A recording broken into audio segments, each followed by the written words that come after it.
లేదు, నేను ఇంత భయంతో ఉన్నాను, నాకంటూ ఎవరు లేరు అనుకున్నప్పుడు దేవుడు మీ ప్రార్థన ఆలకించి మీకంటూ ఒక సహాయకుడిని పంపిస్తాడు. ನಾವು ಅಂದುಕೊಳ್ತಾ ಇರ್ತೇವೆ ದೇವರೇ ನನಗೆ ಯಾರು ಇಲ್ಲವಲ್ಲ ಎಂಬುದಾಗಿ ನಾವು ದುಃಖಿಸುತ್ತಿರುವಾಗ, ಚಿಂತಿಸುತ್ತಿರುವಾಗ ದೇವರು ನಮ್ಮ ಪ್ರಾರ್ಥನೆಯನ್ನ ಕೇಳಿ ನಮಗೋಸ್ಕರ ಒಂದು ಸಹಾಯವನ್ನ ಕಳಿಸುವವರಾಗಿದ್ದಾರೆ. హల్లెలూయా.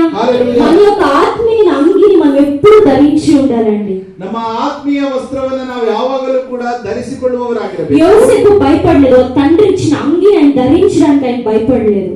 ಯೋಸೇಫನು ತನ್ನ ತಂದೆಯಲ್ಲಿ ಹಿಡಿದಂತಹ ಅಂಗಿಯನ್ನು ಧರಿಸಲಿಕ್ಕೆ ಯಾವಾಗಲೂ ಕೂಡ ಭಯಪಡಲಿಲ್ಲ. ఎక్కడ మా అన్నలు ఏమంటారు, ఏం చేస్తారని భయపడలేదు.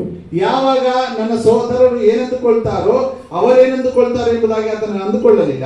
ఆయన ఎప్పుడు ఆయన అంగిని ధరించి, అదే రీతిగా మన యొక్క విశ్వాస అంగిని, దేవుడు మనకి ఇచ్చిన విశ్వాసం స్పిరిచువల్ కోట్ ని మనం ఎప్పుడు ధరించి ఉండాలి. ಅದೇ ರೀತಿಯಲ್ಲಿ ದೇವರು ನಮಗೆ ನೀಡಿರತಕ್ಕಂತ ಆತ್ಮೀಯ